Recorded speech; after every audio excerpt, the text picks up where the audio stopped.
Hi guys, Max here, and as you can see, yesterday was pretty damn poor for the markets. It was red absolutely everywhere. I think actually every single sector within the S&P 500 fell, which includes energy, which may be a little bit of a surprise to you guys, but really this is the kind of thing we should be expecting at this point in this cycle. Tech did particularly well, with Amazon down 4%, Apple down 3%, and Microsoft and Google down by 2% each, but no sector was safe. Healthcare was hammered, financials were hit really hard, real estate, consumer cyclicals, defensives, everything was down for the most part. The S&P 500 on the whole fell by about 2.4%. Now, for the most of the day, it wasn't actually this awful, but everything really took a major turn for the worse in the last couple of hours of trading, and we saw this massive rout. The Nasdaq was down by 2.7% for the day because tech underperformed, as you can see, and then the Dow Jones did very slightly better, falling by 1.9%.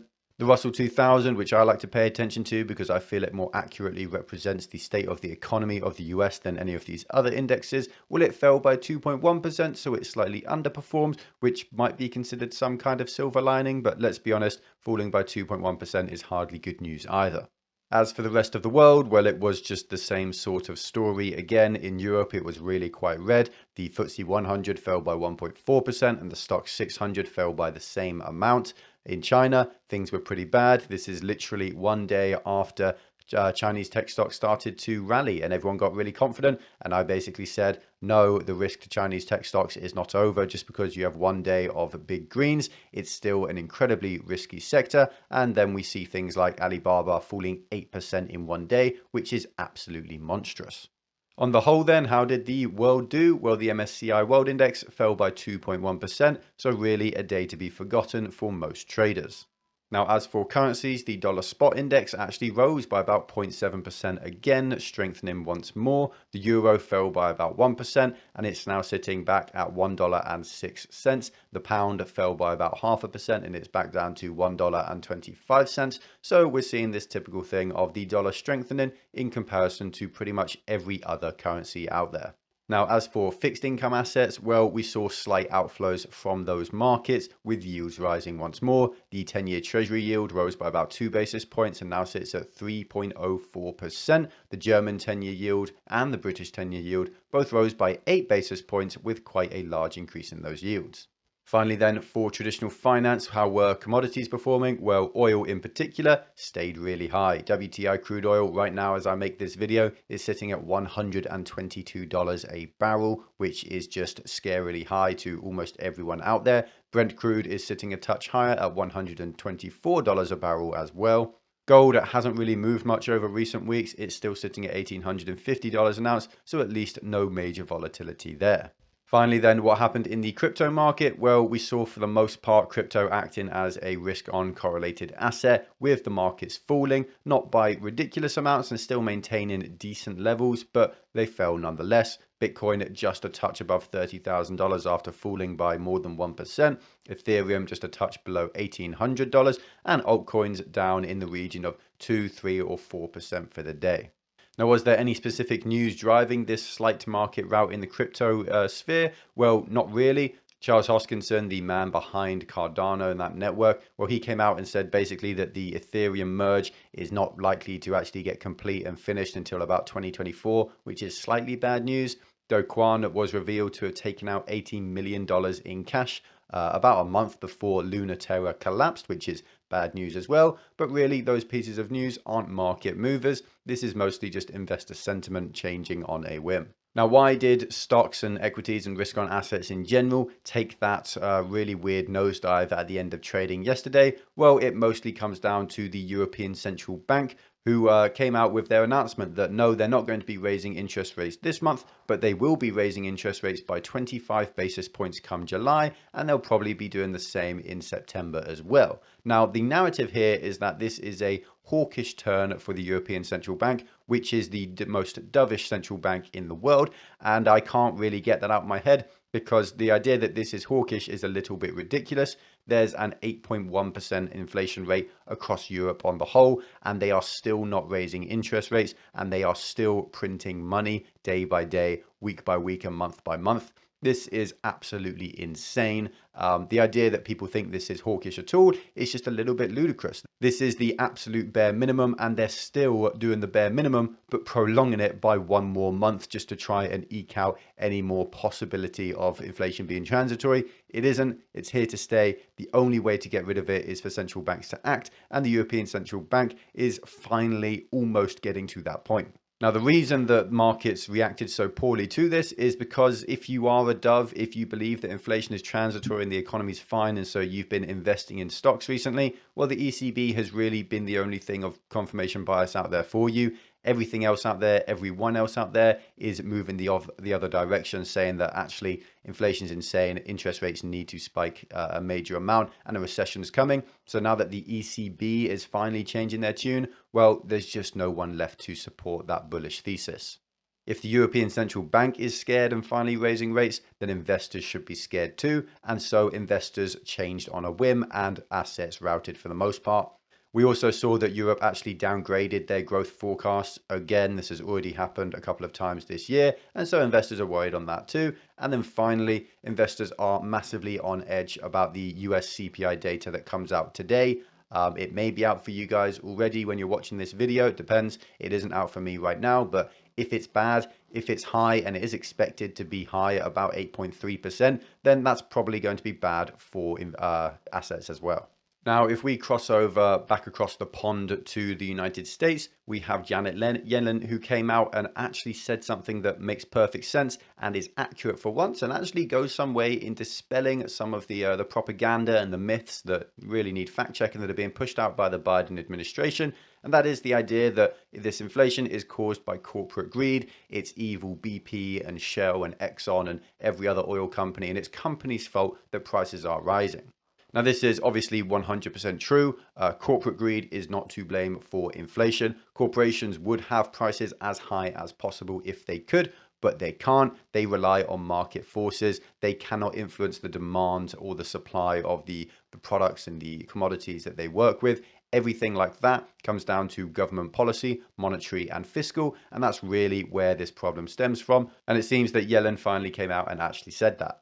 Funnily enough, she put it in the most mind-numbingly silly way possible and said that demand and supply is largely driving inflation, which is obviously obvious. It's demand and supply. There is no other factor that can influence prices because everything can be boiled down to either demand side or supply side, but there we are. She also said a few other things, that there are major risks of inflation actually getting worse and not getting better, especially in regions of food and energy, which is obviously not good news at all. Again, though, the focus here is mostly on this idea that actually she came out against the Biden administration. Nancy Pelosi, Joe Biden himself, Senator Warren, a lot of these big Democrat figures have been coming out rallying against companies, against corporations, trying to pin the blame of inflation on them to excuse themselves, when in reality it is the current administration's and the previous administration's fault for inflation. It's government's fault, not corporations. Now, on the topic of inflation, we were lucky enough to be blessed with something from Mohammed El-Erian, who is one of the foremost best analysts in the world. He works specifically in the bond market. And over the last year or so, he's been one of the only mainstream popular economists and investors to actually get inflation right. This time he's coming out and saying that actually inflation probably hasn't peaked. He's speaking out against that narrative that has been pushed a lot on places like Bloomberg and CNBC recently. And he says that he's worried about this because of the massive spike in oil prices. As we mentioned earlier, oil is currently sitting at $122 a barrel, and that's a stable price. That isn't a spike that's gone up for one day and then it's dropped back down 20%. That's a stable price based on real supply and real demand, and that's very worrying.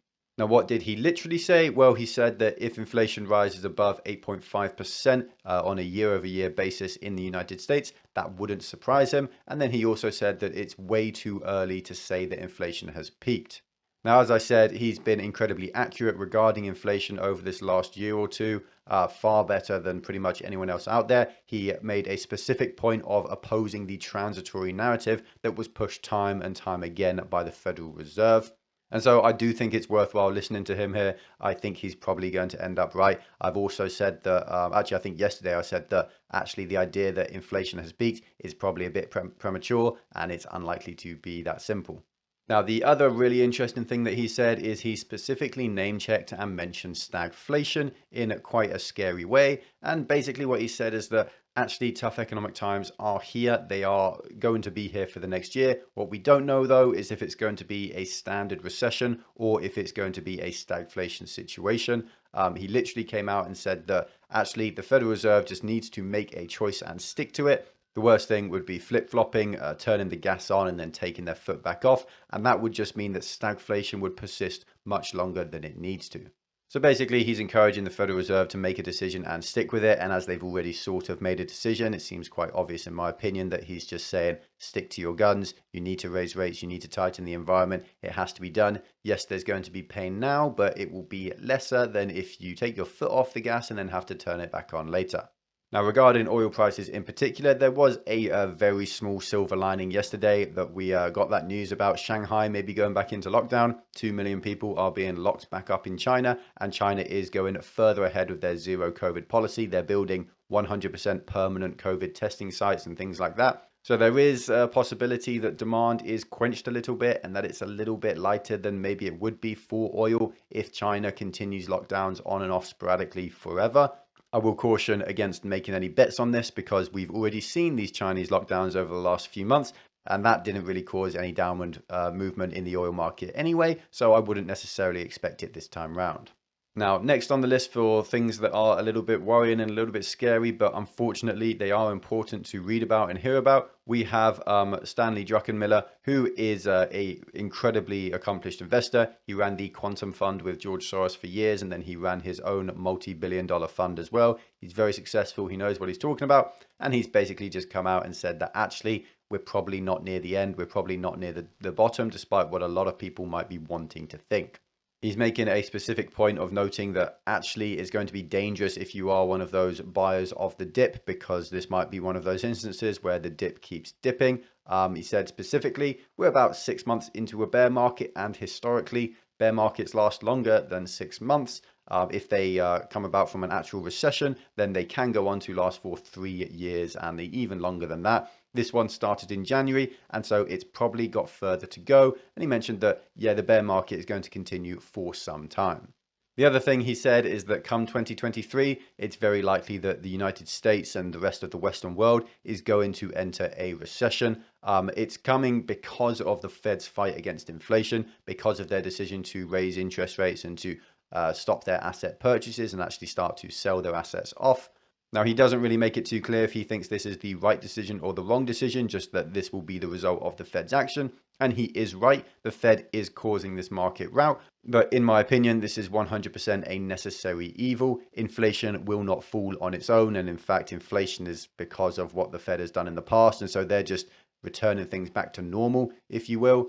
Recession now is painful. It will be painful. There will be loads of hurt. Loads of people will lose money and jobs and businesses will go under. But if you turn around now, if you stop these interest rate hikes, you will just be causing a bigger, worse, more painful recession down the line that will absolutely devastate us.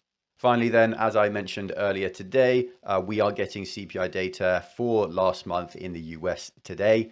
It's expected to come out very hot from CNBC, run sizzling hot, which is a little bit worrying. And so markets and investors are entirely on edge. The markets before this data comes out are probably going to be on borrowed time. If they're up, well, then they may fall down if the news is bad. If they're down, well, they may go up if the news is good. Really, we just have to wait and see what's happening. The consensus is that it's not going to be good news, though. We are also getting a little bit of data from China, in particular their CPI and PPI data for the last month, which is a little bit less important, but still quite interesting. I'll probably cover that tomorrow because that will give us a good insight into how much the lockdowns in China are actually affecting their productive capacity and affecting demand and consumer consumption and things like that. If you enjoyed this video, then make sure to like, comment, and subscribe to bless the YouTube algorithm. It really does help. If you want to join our exclusive community, then check out our Patreon. You get access to our Discord server and extra content like access to my portfolio and buy and sell alerts for all my own investments. Also, make sure to check out the link in the description to Masterworks. It can help you protect your portfolio against market turmoil through fractional shares of art from world-famous artists. Art has historically proven to be uncorrelated to the markets, so it's a really valuable resource with the markets falling every week. There's also a link in the description to I Trust Capital, which helps you to invest in crypto through your tax-advantaged IRA, which could literally save you thousands. If you, like me, think crypto going down is a buy-in opportunity, then now is the perfect time to join I Trust Capital. Thank you all for watching. Stay stoic. Until next time.